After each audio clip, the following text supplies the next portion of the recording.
Welcome to our channel, Lightlink Vision. Today, Mother will talk about the environment in part 3 for the question, how can we save our planet? How can we save ourselves?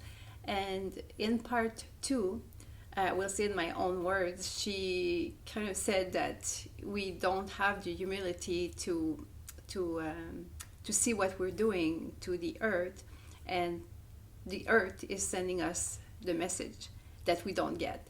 So Mother will continue with part 3 of her answer about the environment and how we can help save our planet and ourselves. Mother, would you please continue? Thank you. I said that what's a paradox at this moment is that we are talking about human functioning as part of a whole, and the first thing that's a whole in that from that point of view is humanity itself. What the difficulty at this moment is when we're facing environmental problems is that we cannot solve it individually. And at the same time, we have to act individually if we want to solve it, because you have no power on other people. You can only decide for yourself if you want to act in a different way. You cannot oblige others around you to do the same thing. And at the same time, as I already said, we need each other, we are linked to each other, we have to solve this problem all together. I think that one of the basic problems at this moment is that paradox. Many individuals say, why should I do something in my personal life, whereas my neighbor, the Americans, the Russians, the Chinese, they don't do a thing? What can I do alone? Why should I drive my car less? Why should I try to eat food from my own environment and a bit less food that comes far away because that needs transport? Why should I buy less clothes? Why should I take the airplane a bit less? Why should I do something? Whereas so many go on living the way they want, with as only limiting factor the content of their wallet, they don't see the use of that. Well, from my point of view, that has to do with changing a vision and changing our philosophy. If you know and if you can accept that man is not on earth just for one life, but each individual, each soul evolves through many lives, then you can understand why it's important that you act for yourself. Because not only it's your contribution to the earth right now, but you're constructing your future. How you come back in your next life, when, in what conditions, what's awaiting you, what kind of life, the difficulties, the more easy part, that's what you are creating right now. And a big part of it is also the way you react on this environmental question. I also know, on the other hand, that even if you want to do your utmost best, many things you cannot do. I've lived that if I want to buy certain products that are better for the environment, there are moments that even if I go to 4 or 5 shops, I do not find it. So I spend more on petrol in my car than I'm wasting more petrol in my car than I can do good to obtain the healthy product that I'm seeking. This is a very simple conclusion, but this is everyday life. Even if you want to live the best you can with what they call nowadays zero waste, in practice, it is not always possible. And still, you should try to do the best you can for yourself, for this life, for the planet, and for, the way I see it, next lives. And then comes the other problem that I've already touched. Those environmental problems will go on because it's not an individual problem, it's a problem of mankind as a whole. We all know that great ships that carry petrol cannot be stopped easily. They are difficult to push forward, but once they run, once they're on the go, they're difficult to stop. You have to start to try to stop them miles and miles ahead before they come to a standstill. That's the problem at this moment with humanity. You can say that the environmental problems might, on the level of the whole of humanity, not be able to be solved so easily, which does not take away our individual responsibility, as I already said. I think that what will help us as a whole is the pressure of the problems. If we see that problems get worse, we will have less water, the fire will destroy big parts of our woods. We will even have certain kinds of food that will not grow anymore for other reasons. If things start touching little by little our everyday life, then we will as a whole react, that is sure. But those things take time. It can be here in a year, it can be here in 5 years. It will be here one day, that's sure. Because, as I already said, in an individual way you can act, but as a whole it will be more difficult. So environmental catastrophes will affect us more and more, and that's what will bring us as a whole to react. I see them as difficulties, certainly, but as positive on the long run, because it will make us act.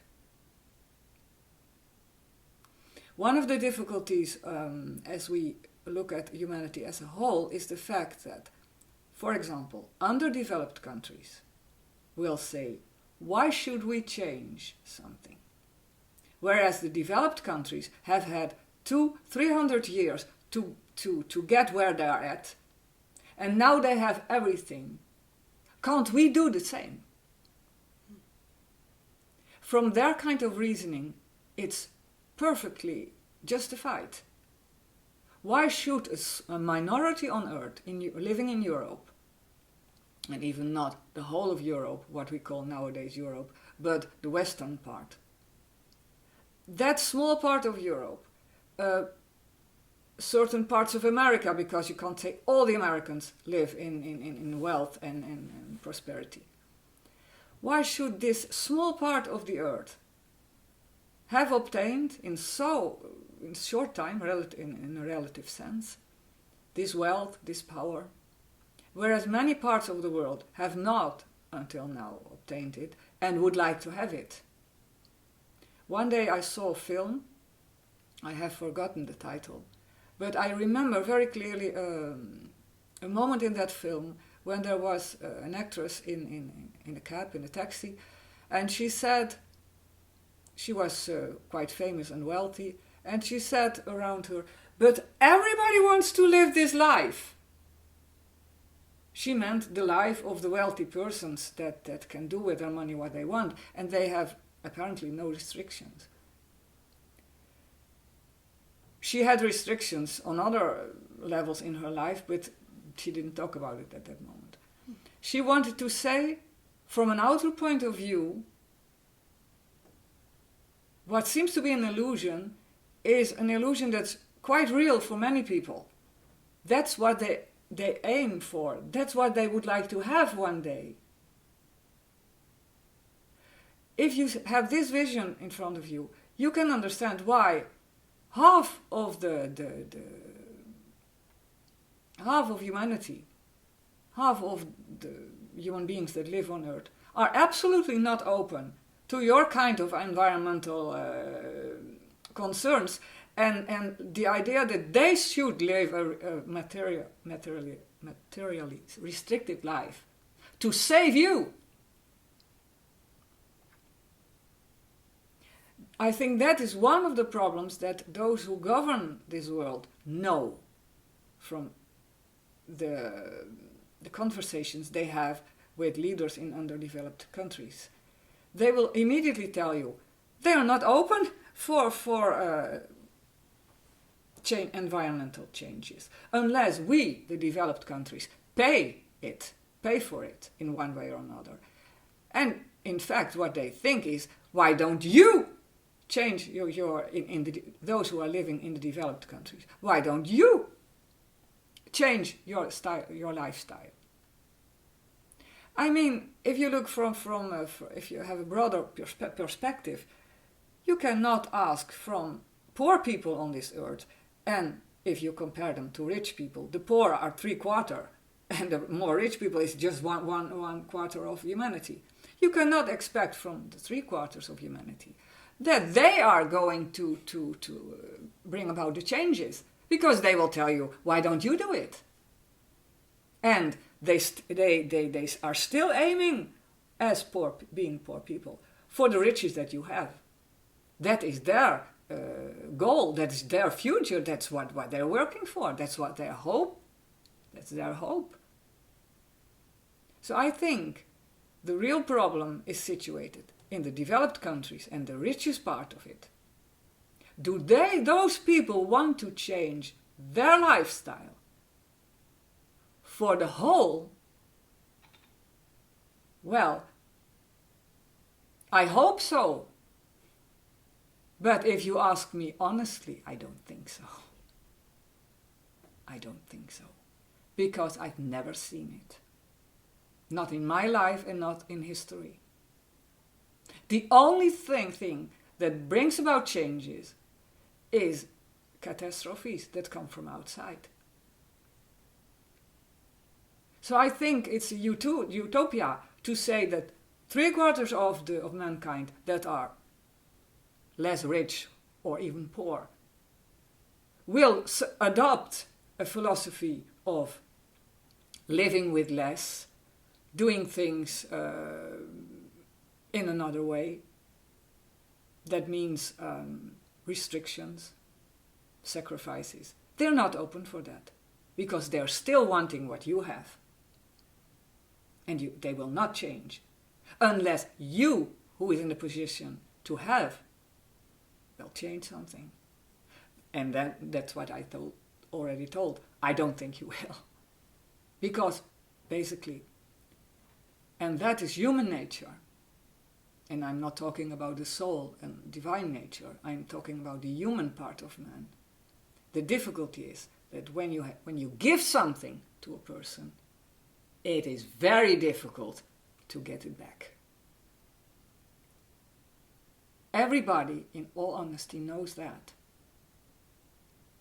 Once this man has his second or his third or his fourth car, even if mentally, intellectually, you will say, but one is enough for this man, he will not give off one of his 4 cars because something in him clings to it and doesn't want to give it off. That is human behavior. And that's what the problem of riches is. Rich people, in general, are not the most generous people. Because once you have, you want to keep. So neither the poor nor the rich, basically, will change something. And they both have their reasons not to change it. So what will change something are the environmental problems. Thank you, Mother. This was part 3 of Mother's answer on the environment. So how can we change our planet? How can we save our planet? Please don't forget to subscribe to not miss the part 4 of Mother's answer. and write us your comments. We will be happy to read them, and we'll see you for the next one.